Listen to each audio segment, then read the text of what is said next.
નમસ્કાર વિદ્યાર્થી મિત્રો, પટેલ વિદ્યાલયમાં આપ સૌનું સ્વાગત કરું છું।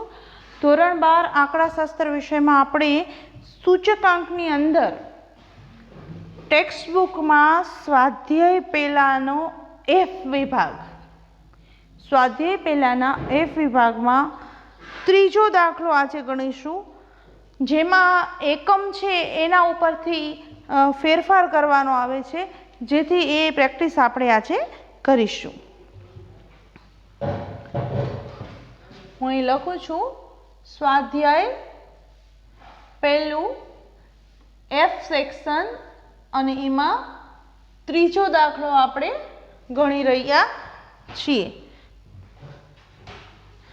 જો બાળકો, એમાં જુદી જુદી 6 વસ્તુઓની માહિતી આપેલી છે અને આ માહિતી ઉપરથી 2015ના વર્ષ માટે ફિશરનો સૂચકાંક, એટલે ફિશરનો સૂચકાંક આવે એટલે આપણે 4 કોલમ બનાવવાના આવશે, કારણ કે પાસે અને લાસ્ટ પેયર એ બંનેની ગણતરી કરવાની થશે।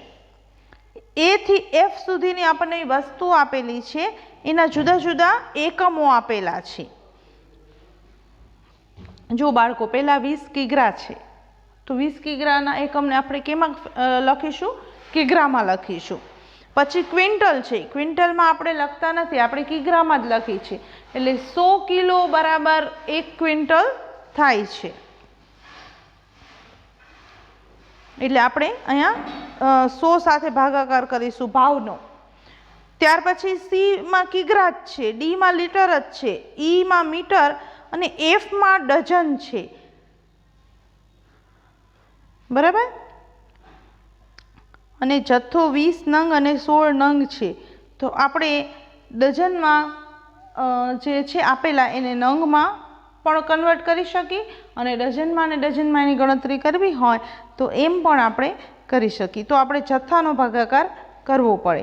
હવે એના માટે ચાક જોઈ લેવાનું કે જો તમારે ડઝનમાં રાખવું હોય તો ભાવ તો 1 ડઝનનો આપેલો જ છે, પરંતુ 1 ડઝન એટલે 12 નંગ થાય, તો આ નંગ જે આપ્યા છે એને ડઝનમાં ફેરવવા પડે। તો છેલ્લે 16 નંગ અને 20 નંગ છે, એનું જો આપણે કેલ્ક્યુલેટરમાં ગણતરી કરીએ એટલે કે 12 નંગ 1 ડઝન થાય ને, તો 20 નંગે કેટલા ડઝન? 20 ભાગ્યા 12, તો 1.666666 આવું આવે છે।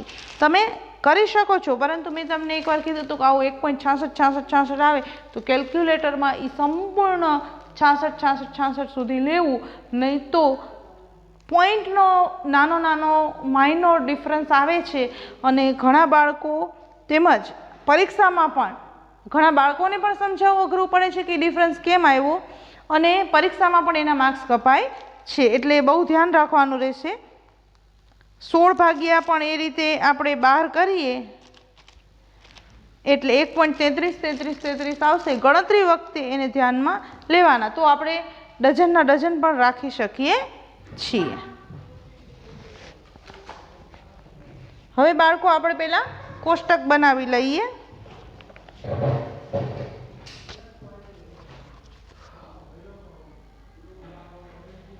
વસ્તુ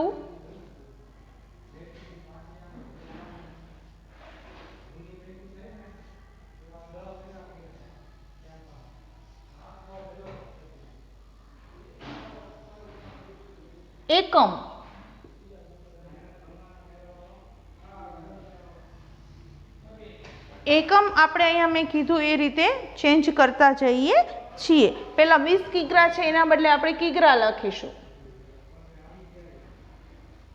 પછી વર્કિંગ નોટ વખતે આપણે ફરીથી જોવાનું રહેશે। ક્વિન્ટલ છે, એના પણ આપણે કિગ્રા કરી છે, કિલોગ્રામ। સીમાં તો કિગ્રા જ છે, ડીમાં લીટર જ આપેલા છે,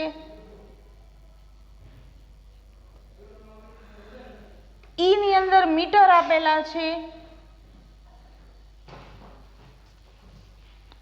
અને એફમાં ડઝન છે, એને આપણે ડઝનના ડઝન પણ રાખી શકીએ, અને નંગમાં ફેરવવા હોય તો આપણે ભાવ બદલવો પડે, બરાબર।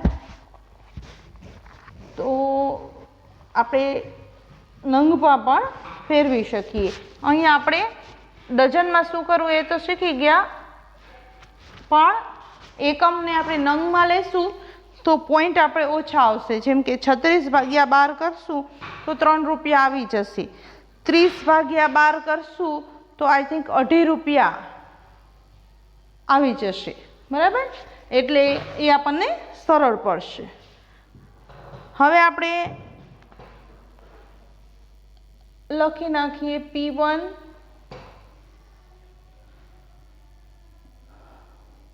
P0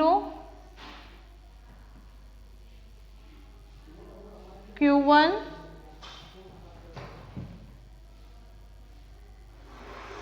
Q0. હવે આપણે 4 કોલમ બનાવશું લાસ્ટ પેયર અને પાસે માટેના. P1 Q0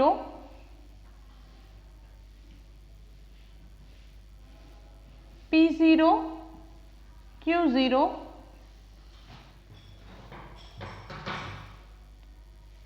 P1 Q1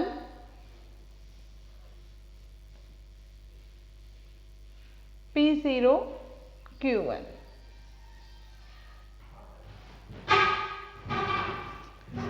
આ રીતે આપણે કોલમ બનશે. હવે આપણે વર્કિંગ નોટ કરતા જશું બાળકો, અને મૂલ્યો એક એક વસ્તુના મૂકતા જઈશું.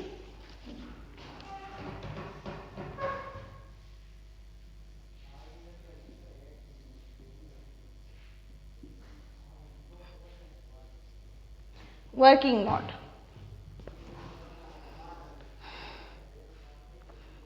પહેલા એ વસ્તુ વિશે જોઈએ. 2013 નો ભાવ 600 રૂપિયા છે, પણ એ કેટલા કિલોનો છે? ટેક્સ્ટ બુકમાં જોતા જાઓ 20 કિલોનો છે. બરાબર, અને આપણે એકમ કેટલો લીધો? કિલો, એટલે આપણે કિલોનો ભાવ જોઈએ છે. તો આપણે એ વસ્તુમાં 2013 એટલે P0 ની અંદર લખશું 20 kgનો ભાવ 600 રૂપિયા. 1 kgનો કેટલો? બરાબર, 2 તરી 6 એટલે 30 રૂપિયા. એ જ રીતે આપણે 2015માં જુઓ 20 કિલોનો 880 આપ્યો છે. આપણે તો કિગ્રામાં જોઈએ છે.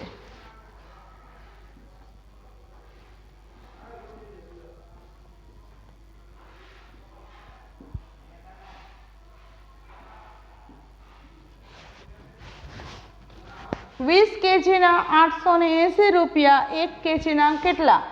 44 × 88 એટલે 44 રૂપિયા.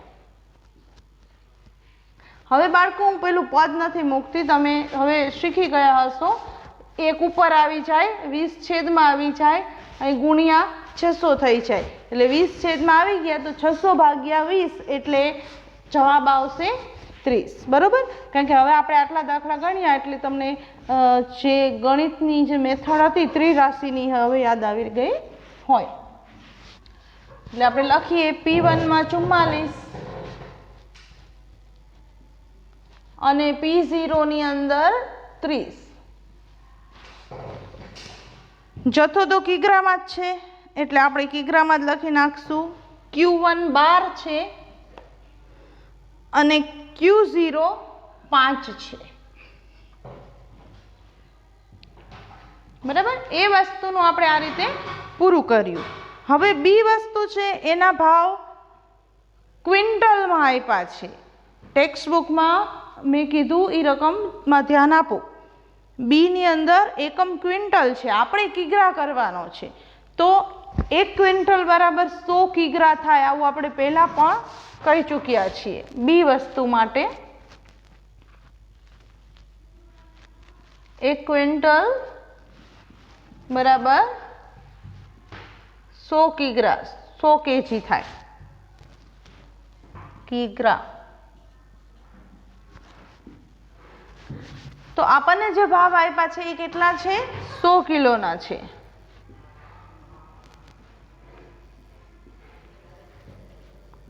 આપણે કેટલાના જોઈએ? કેજીના ભાવ જોઈએ છે. બરોબર, એટલે આપણે એમાં પણ ફેરવીશું.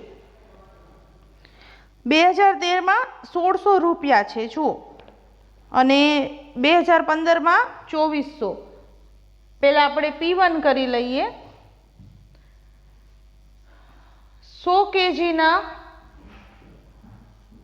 2400 રૂપિયા, તો 1 kgના કેટલા હોય? 2400 ભાગ્યા 100 એટલે 24 રૂપિયા. એ જ રીતે P0નું પદ મૂકો, એમાં 1600 છે. 100 kgના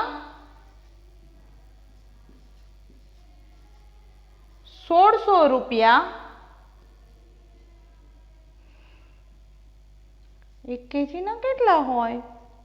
1600 ભાગ્યા 100 એટલે 16 રૂપિયા. બરાબર? એટલે P1 24 અને P0 16. એના જથ્થા કિગ્રામાં જ છે બાળકો. P1 છે એ 12 છે અહીં પણ, અને સોરી Q0 છે જથ્થો અને ચાલુ વર્ષનો, એટલે Q1 છે એ 12 છે અને Q0 છે એ 10 છે. હવે સી વસ્તુ, એનો એકમ પણ કિગ્રા છે, એટલે ભાવ તો કિગ્રાનો જ હોય, ભાવમાં કંઈ ફેરવવાનું નથી. આપણે ભાવ લખી નાખો 75 અને 60, પણ ભાવ કિલોનો છે. જ્યારે જથ્થો તો ગ્રામમાં આપ્યો છે, તો જથ્થાને ગ્રામમાંથી કેમાં ફેરવશું? કિગ્રામાં ફેરવશું. અહીં થોડીક વર્કિંગ નોટ છે, એ કાઢવી પડે એમ છે બાળકો. બરાબર?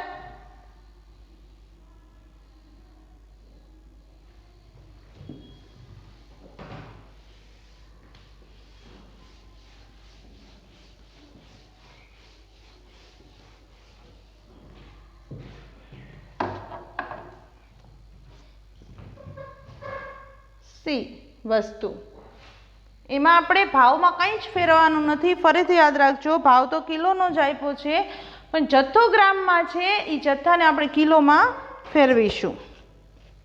માં Q1 કેટલો છે? 2000 ગ્રામ છે. તો આપણને ખબર છે કે 1000 ગ્રામ હોય ત્યારે 1 કિગ્રા થાય. બરાબર? તો અહીં કેટલો છે? 2000 ગ્રામ. 1000 ગ્રામે 1 કિગ્રા થાય, તો ભાઈ 2000 ગ્રામે કેટલા કિગ્રા થાય? સિમ્પલ જ છે ને, 2 kg, 2 કિગ્રા. બરાબર? એ જ રીતે Q0, 1000 ગ્રામે 1 કિલો, તો 1200 ગ્રામે કેટલા? 1000 ગ્રામે 1 kg, 1200 ગ્રામે કેટલા? 1200 ભાગ્યા 1000 એટલે 1 કિલો ને 200 ગ્રામ, 1.2 kg. બરાબર? એટલે Q1 2 અને Q0 1.2 કિલોગ્રામ. હવે ડી વસ્તુમાં જોઈએ. જો ડી વસ્તુમાં એકમ લીટર છે, જથ્થા પણ લીટરમાં છે, અને ભાવ તો લીટરનો જ આપ્યો હોય, કારણ કે અંદર એકમ લીટર છે, એટલે કંઈ જ વર્કિંગ નોટ કરવાની નથી, સીધું લખવાનું જ છે. P1 એટલે 15નો ભાવ 32,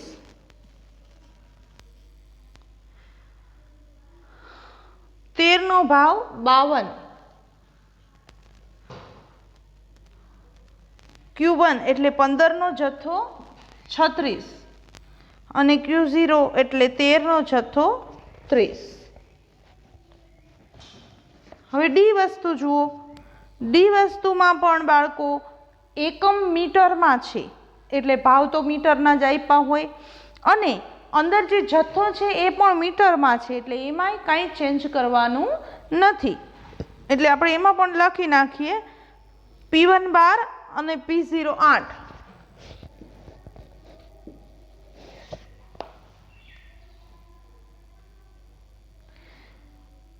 Q1 20 અને Q0 12. હવે એફના જથ્થાના એફના એકમને આપણે ડઝનમાંથી કેમાં ફેરવો છે? નંગમાં. ભાવ કેના આપ્યા હશે? ડઝનના આપ્યા હશે. એને આપણે નંગમાં ફેરવવા પડશે ને, બરાબર? 12 નંગે 1 ડઝન થાય એટલે ભાવ જે છે એ 12 નંગના આપ્યા છે. આપણે એકમ નંગ રાખ્યો છે એટલે આપણે 1 નંગના ભાવ જોઈએ છે. ફરીથી સમજજો. ટેક્સ્ટ બુકમાં છઠ્ઠી વસ્તુમાં એકમ જે છે એ ડઝન છે, બરાબર? અને જથ્થો નંગમાં આપેલો છે. આપણે ડઝન રાખીને પણ કરી શકીએ છીએ ગણતરી, નંગ રાખીને પણ કરી શકીએ છીએ. પણ જો આપણે ડઝન રાખીએ તો જે જથ્થો છે ને એના ભાગાકારમાં 1.66 કેલ્ક્યુલેટરમાં જ્યાં સુધી આવે ત્યાં સુધી લેવું પડે. ભલે અહીં તમે 1.67 કરીને લખી નાખો, બરાબર? એ જ રીતે બીજો જથ્થો છે 16નો, એમાં 1.33 કેલ્ક્યુલેટરમાં લેવું પડે. એ ગણતરીમાં આપણે ધ્યાન ન રાખવું પડે એટલે અત્યારે આપણે ડઝનને બદલે નંગમાં ફેરવી નાખ્યું છે, બરાબર? તો આપણે ભાવ પણ કેના જોશે બાળકો? નંગના જોશે, ડઝનના નહીં. અંદર જે ભાવ આપ્યા હશે એ ડઝનના હશે, એટલે કે 12 નંગના ભાવ છે.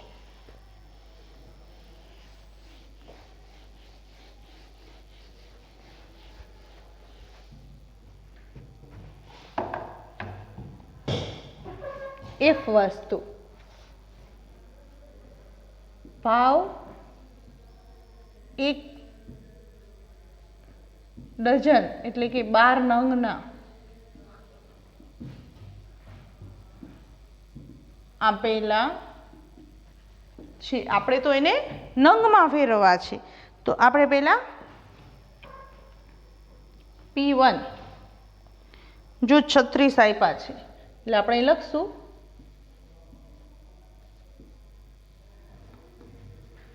12 નંગે 1 ડઝન થાય ને, બરાબર? અહીંયા જો મેં તમને લખી દીધું છે. તો 12 નંગનો ભાવ 36 રૂપિયા છે. 1 નંગનો કેટલો? પદ ઉલટાવી એટલે 36/12 આવે એટલે 12 તરી 36, 3 રૂપિયા. એ જ રીતે P0 12 નંગનો ભાવ જો અંદર આપ્યો છે 13નો ભાવ 30 રૂપિયા.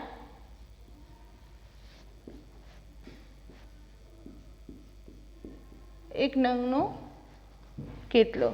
30 ભાગ્યા આપણે 12 કરી લઈએ.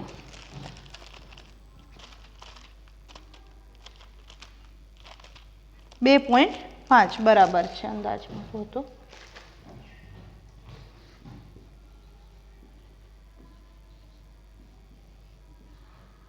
બરાબર. P1 અને P0 3 અને 2.5 રૂપિયા. જથ્થો તો અંદર આપેલો જ છે નંગમાં, 16 નંગ અને 20 નંગ. 20 છે એ 2013નો છે, Q0 છે, બરાબર? હવે બાળકો આપણે જે રીતે કરી છીએ એ રીતે કેલ્ક્યુલેટરની મદદથી ગણતરી કરી લઈએ.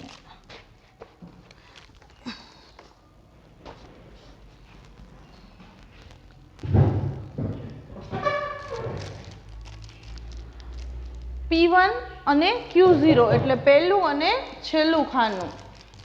44 ગુણ્યા 5 220, 240, 75 ગુણ્યા 1.2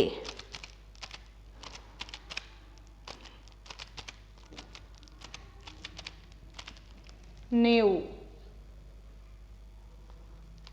32 ગુણ્યા 30 એટલે 960, 12 ગુણ્યા 12 144 અને 20 તરી 60. સરવાળો પણ હારે હારે કરી લઈ. 220 વત્તા 240 વત્તા 90 વત્તા 960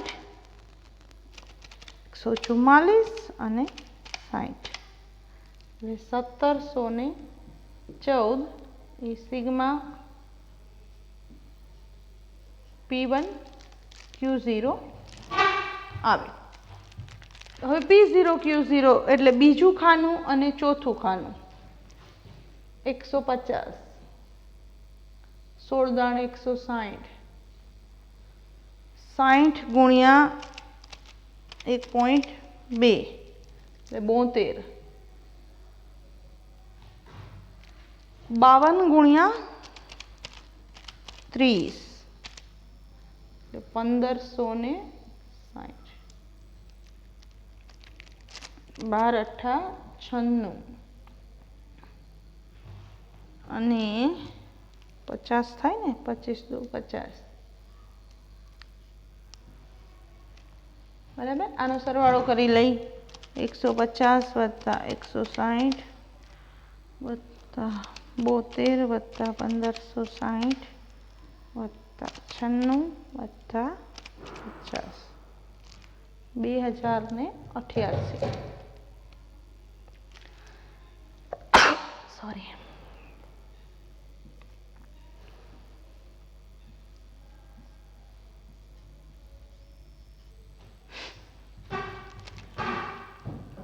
હવે P1 Q1 એટલે પહેલું અને ત્રીજું ખાનું 44 ગુણ્યા 12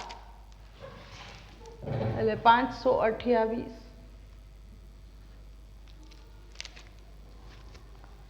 24 ગુણ્યા 12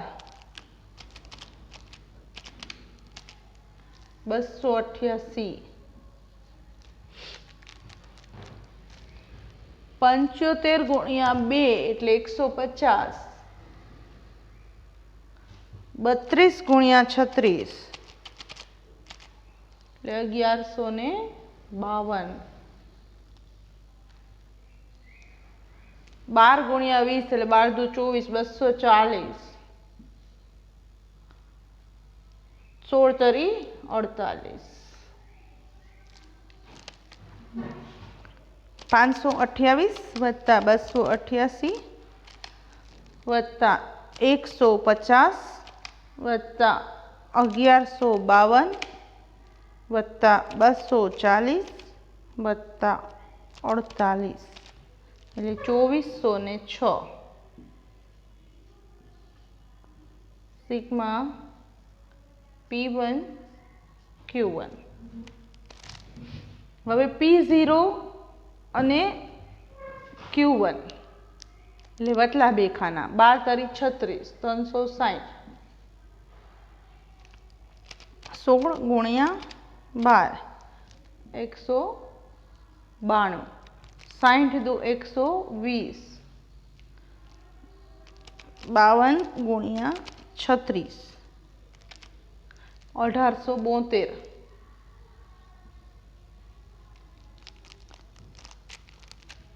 8 દુ 16 8 દુ 16 એટલે 160 અને 16 ગુણ્યા 2.5 એટલે 40. આનો સરવાળો કરી લઈએ 360 વત્તા 192 વત્તા 120 વત્તા 1872 વત્તા 200 એટલે 2744 એ સિગ્મા P0 Q1 બરાબર. હવે આપણે આ વર્કિંગ નોટ કાઢી નાખું છું, ત્યાં આપણે લાસ્ટ પેયર અને પાસેની ગણતરી કરી લઈએ.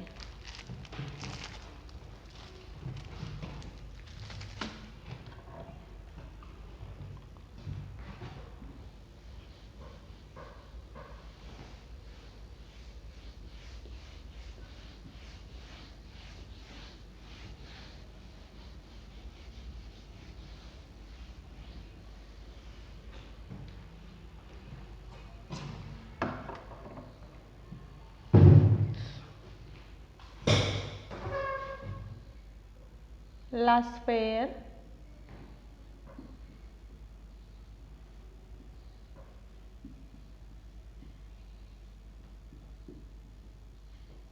આ મુજબ આપણી પાસે બંને રકમો છે. 1714 અને 2088.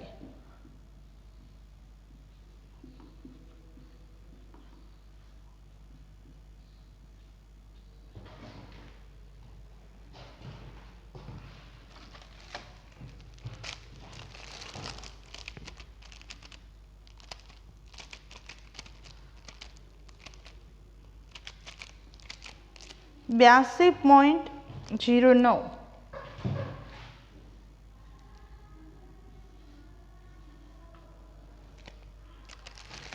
પાસાની ગણતરી કરી લઈએ.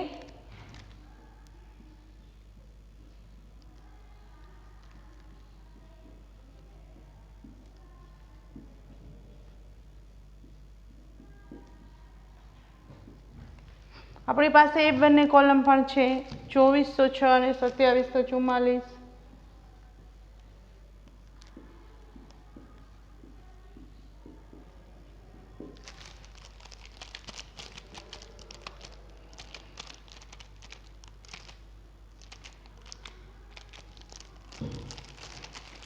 $87.68.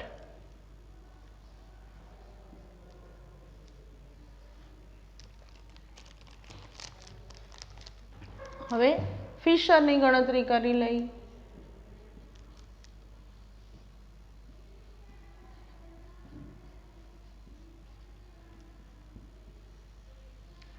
લાસ્ટ પેયર છે 82.09 અને પાસે છે 87.68.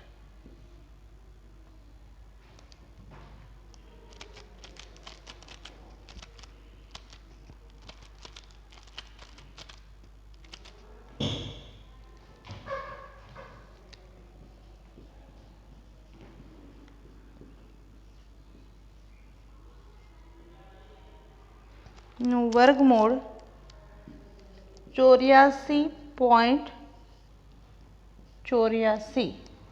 આ ફિશરનો સૂચકાંક આપણને મળી ગયો. અહીં બાળકો જે ધ્યાન રાખવા લાયક બાબત છે એ આ એક જ છે કે તમારે એકમ જે છે એ સાવ સામાન્ય પસંદ કરી લેવાનો. પછી અંદર જે એકમ આપ્યો હોય ને એ જ એકમના ભાવ હશે, એટલે આપણે ટ્રાન્સફર કરી લેવાનું કે ભાઈ આ એકમના આટલા ભાવ હતા તો આટલા એકમે કેટલો ભાવ થાય, બરાબર. પછી આપણે જે એકમમાં જથ્થો લીધો હોય એ પ્રમાણે જો અંદર જથ્થો ન હોય, જેમ કે આપણે અહીં કિલો લીધા હતા અને અંદર હતા ગ્રામ, તો આપણે ગ્રામને કિલોમાં ફેરવી અને જથ્થો 24 અને લખેલો હતો ને, હા 2 અને 1.2, બરાબર. તો આ રીતે આપણે ફેરવી શાંતિથી અને પછી આખો દાખલો પૂર્ણ કરી શકીએ છીએ. આપણે હજી આ પ્રકારનો એક દાખલો નેક્સ્ટ લેક્ચરમાં ગણીશું બાળકો. પણ યાદ રાખવાનું કે જો આ 4 કોલમમાં ભૂલ પડી તો અહીં ભૂલ રહેવાની જ છે. એટલે પહેલાં માઇન્ડને સંપૂર્ણ એકાગ્ર કરી અને આ 4 કોલમની વર્કિંગ નોટ શાંતિથી કરી લેવાની. ત્યાર પછી એ 4 કોલમનો ગુણાકાર કરવામાં જો બાય મિસ્ટેક સેજ એક આંકડો ભૂલી ગયા કે આખો પાછો થઈ ગયો તો આપણા આખા દાખલાનો જવાબ આવી શકતો નથી. એટલે બહુ જ એક્યુરેટ રહેવું પડશે અને બહુ જ શાંતિથી ગણતરી કરવી પડશે. કેલ્ક્યુલેટરનો ઉપયોગ કરતી વખતે પણ સાવ શાંતિ રાખવાની રહેશે. સારું, આપણે નેક્સ્ટ લેક્ચરમાં આવો હજી એક દાખલો ગણીશું.